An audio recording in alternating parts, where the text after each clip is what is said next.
The other day, I went on a walk with my roommate after having watched Bachelor in Paradise with her.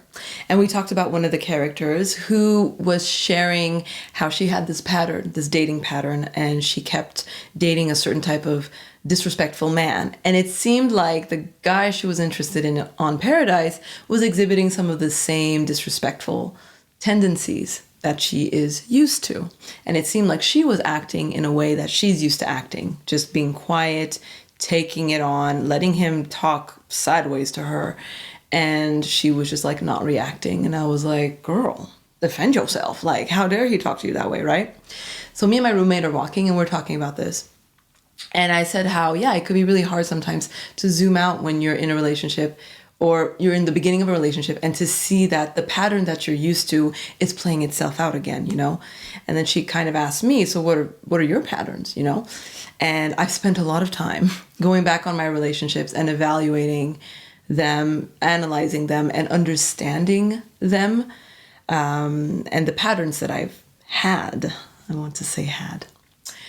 And this conversation that I will get into in this video led to the understanding of how we tend to date our parents and how this pattern can be broken, but also what it looks like when you try to break the pattern. So I'm going to get into that today and discuss why I feel that way. It's just my POV, my point of view.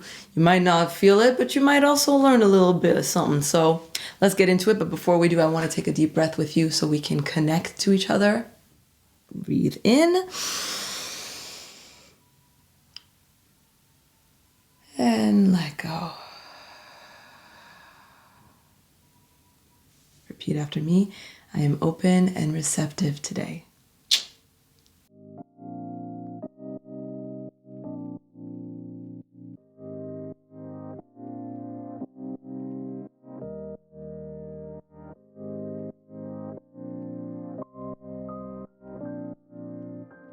I'm Angel. Thank you for joining me.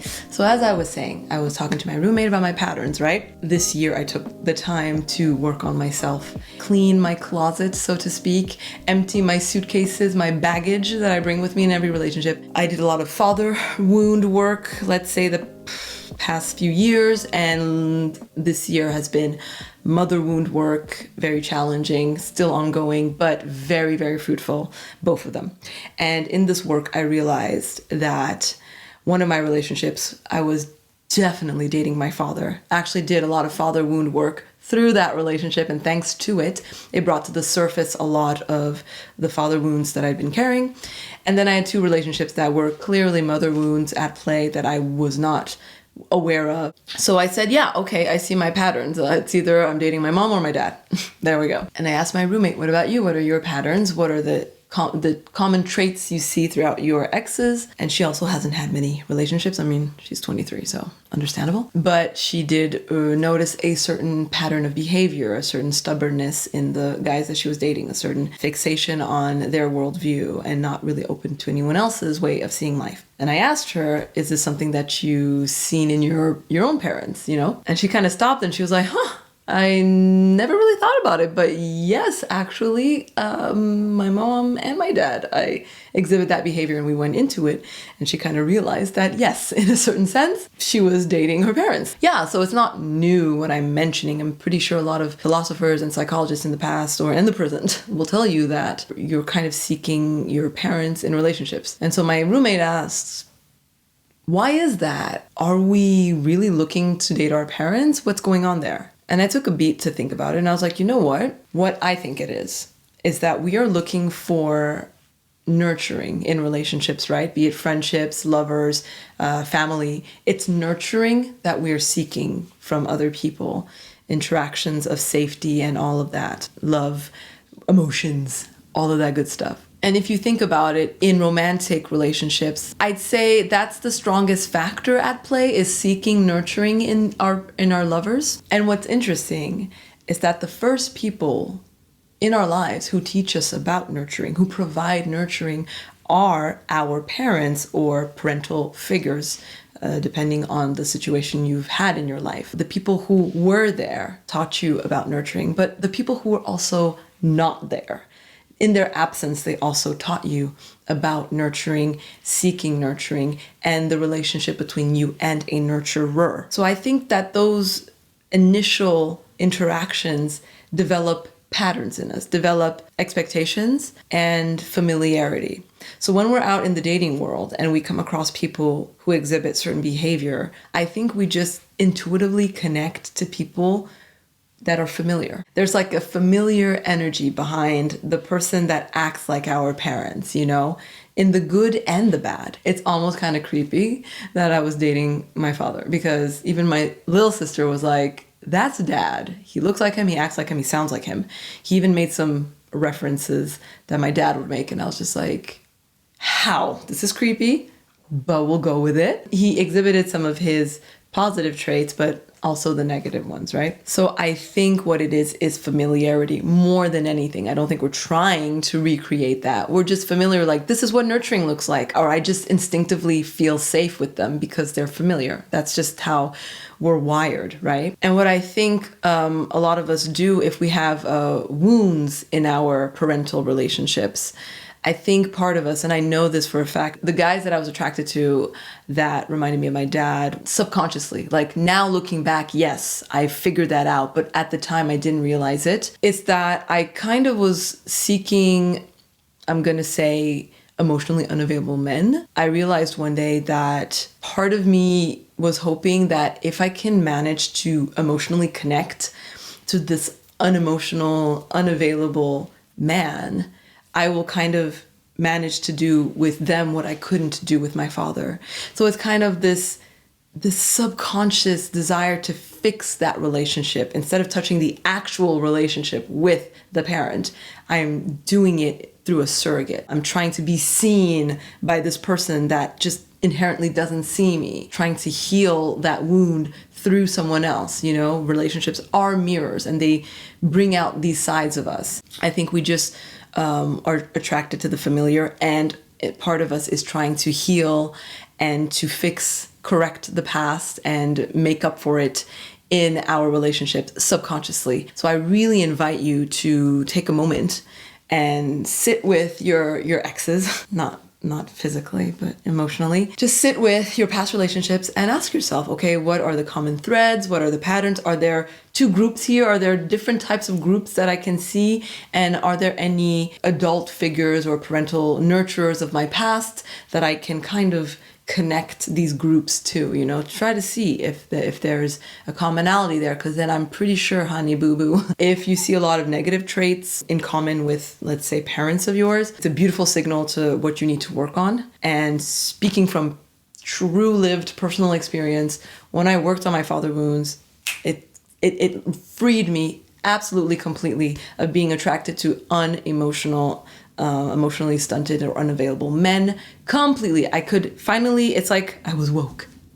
I could see them. It used to look attractive. Now it looks repulsive. It's crazy. It's like my taste buds changed. My attraction taste buds changed, and I from then on was attracted to maybe too emotional of people, and that was mother wound work. I am the Goldilocks of relationships, and now I am ready for something that is just right. Thus brings me to the whole pattern changing. I think that we can change the type of nurturing we receive. You are not doomed. You are not destined to fall for the same people over and over again. That's why I'm sharing with you that I did change the kind of guys that I was attracted to, and I changed the kind of relationships I entered into just by bringing awareness to it, working on my past wounds, working on the real things that I needed to work on, working on myself, right? Because the most important relationship you have in any relationship with other people is the one with yourself, because you're bringing that into other relationships, and that colors and shifts the way you interact with people. If you don't fully love and respect and know yourself,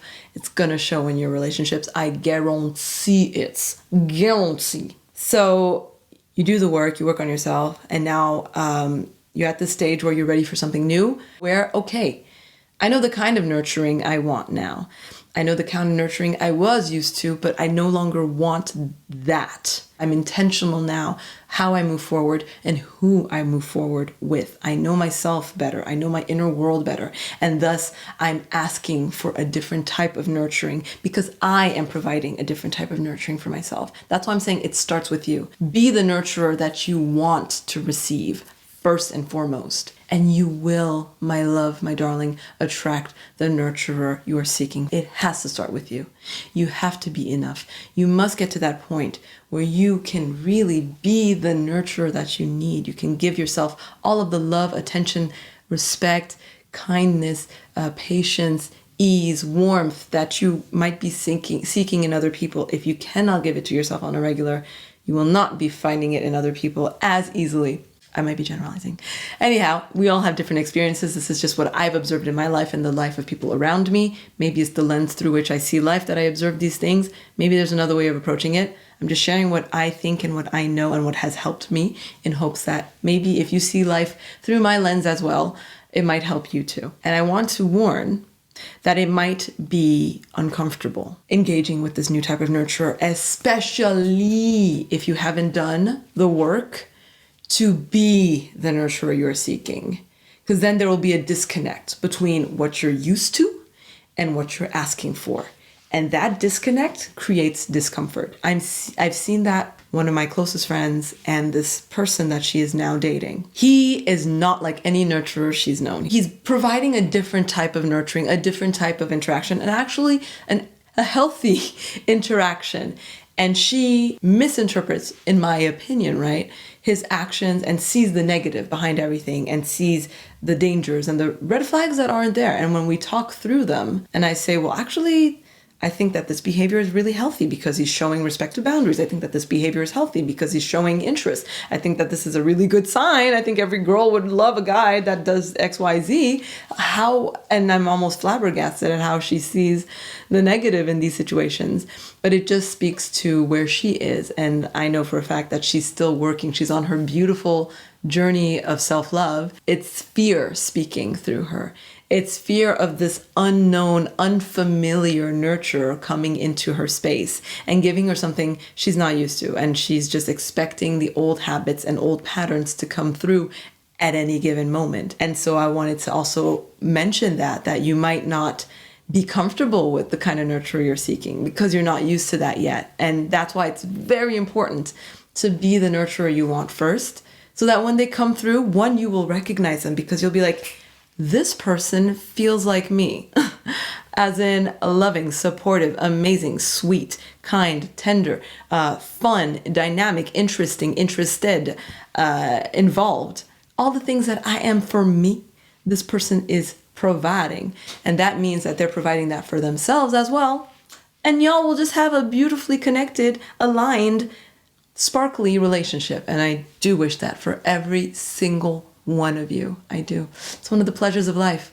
Food and relationships, you know, the two major pleasures. So that's what I've observed. And if you have wonderful parents, then that's great because that means you are seeking healthy nurturers. Bravo, parents, for being healthy people. Cheers and celebration for those out there who are dedicated to being the best versions of themselves and the kindest and softest, gentlest versions of themselves.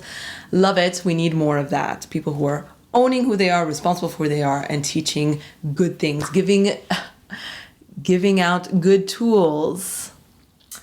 That's a kind of a Easter egg. For the next video I'm going to be releasing, I'm going to be talking about our toolboxes. We all have one. You're born with it. You accumulate tools throughout your life. So I'm going to talk about the toolbox, and together we're going to figure out what's in your toolbox. And it'll make you, I hope, a lot easier on yourself and on those around you. If you want to check that video out, subscribe to the channel so you'll know when it comes out if you're watching this before it's released. Like this video if you enjoyed the content. And in the comment section, I don't know what emoji, so I'm gonna emoji up here. There we go, this emoji. Put it in the comment section and that will represent this whole conversation about parents and breaking cycles and patterns. Parents, pattern. I just realized those are the same words. parent. Thank you for joining me. Have a blessed time today or tonight, and take care of yourself moving forward. Bye.